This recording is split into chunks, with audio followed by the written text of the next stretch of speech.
A reading from 1 Samuel chapter 5. After the Philistines captured the covenant box, they carried it from Ebenezer to their city of Ashdod, took it into the temple of their god Dagon, and set it up beside his statue. Early the next morning, the people of Ashdod saw that the statue of Dagon had fallen face downward on the ground in front of the Lord's covenant box. So they lifted it up and put it back in its place. Early the following morning, they saw that the statue had again fallen down in front of the covenant box. This time, its head and both its arms were broken off and were lying in the doorway. Only the body was left.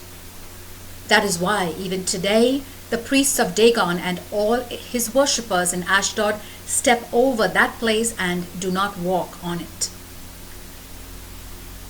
The Lord punished the people of Ashdod severely and terrified them. He punished them and the people in the surrounding territory by causing them to have tumors. When they saw what was happening, they said, "The God of Israel is punishing us and our god Dagon. We can't let the covenant box stay here any longer." So they sent messengers and called together all 5 of the Philistine kings and asked them, "What shall we do with the covenant box of the God of Israel?" "Take it over to Gath," they answered. So they took it to Gath, another Philistine city. But after it arrived there, the Lord punished that city too and caused a great panic. He punished them with tumors which developed in all the people of the city, young and old alike. So they sent the covenant box to Ekron, another Philistine city, but when it arrived there, the people cried out, "They have brought the covenant box of the God of Israel here in order to kill us all." So again, they sent for all the Philistine kings and said, "Send the covenant box of Israel back to its own place so that it won't kill us and our families." There was panic throughout the city because God was punishing them so severely. Even those who did not die developed tumors, and the people cried out to their gods for help. The word of the Lord.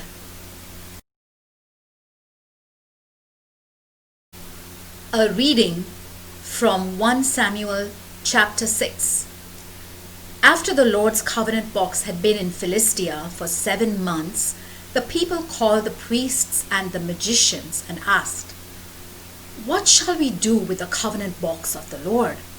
If we send it back where it belongs, what shall we send with it?" They answered, "If you return the covenant box of the God of Israel, you must, of course, send with it a gift to him to pay for your sin. The covenant box must not go back without a gift. In this way, you will be healed and you will find out why he has kept on punishing you." "What gift shall we send him?" the people asked. They answered, 5 gold models of tumors and 5 gold mice, 1 of each, for each Philistine king. The same plague was sent on all of you and on the 5 kings. You must make these models of the tumors and of the mice that are ravaging your country, and you must give honor to the God of Israel. Perhaps he will stop punishing you, your gods, and your land. Why should you be stubborn, as the king of Egypt and the Egyptians were? Don't forget how God made fools of them until they let the Israelites leave Egypt. So, prepare a new wagon and 2 cows that have never been yoked. Hitch them to the wagon and drive their calves back to the barn. Take the Lord's covenant box, put it on the wagon, and place in a box beside it the gold models that you are sending to him as a gift to pay for your sins. start the wagon on its way, and let it go by itself. Then watch it go. If it goes toward the town of Beth Shemesh, this means that it is the God of the Israelites who has sent this terrible disaster on us. But if it doesn't, then we will know that he did not send the plague. It was only a matter of chance. They did what they were told. They took 2 cows and hitched them to the wagon and shut the calves in the barn. They put the covenant box in the wagon, together with the box containing the gold models of the mice and of the tumors. The cows started off on the road to Beth Shemesh and headed straight toward it without turning off the road. They were mooing as they went. The 5 Philistine kings followed them as far as the border of Beth Shemesh. The people of Beth Shemesh were reaping wheat in the valley when suddenly they looked up and saw the covenant box. They were overjoyed at the sight.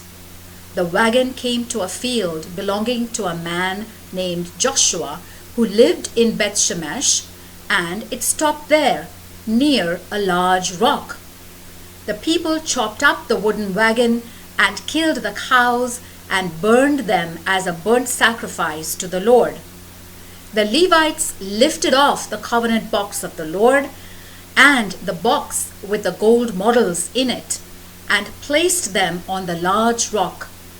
Then the people of Beth Shemesh offered burnt sacrifices and other sacrifices to the Lord. The 5 Philistine kings watched them do this and then went back to Ekron that same day. The Philistines sent the 5 gold tumors to the Lord as a gift to pay for their sins, 1 each for the cities of Ashdod, Gaza, Ashkelon, Gath, and Ekron. They also sent gold mice, 1 for each of the cities ruled by the 5 Philistine kings, both the fortified towns and the villages without walls. The large rock in the field of Joshua of Beth Shemesh, on which they placed the Lord's covenant box, is still there as a witness to what happened. The Lord killed 70 of the men of Beth Shemesh because they looked inside the covenant box. And the people mourned because the Lord had caused such a great slaughter among them. So the men of Beth Shemesh said, "Who can stand before the Lord, this holy God? Where can we send him to get him away from us?" They sent messengers to the people of Kiriath Jearim to say, "The Philistines have returned the Lord's covenant box. Come down and get it." The word of the Lord.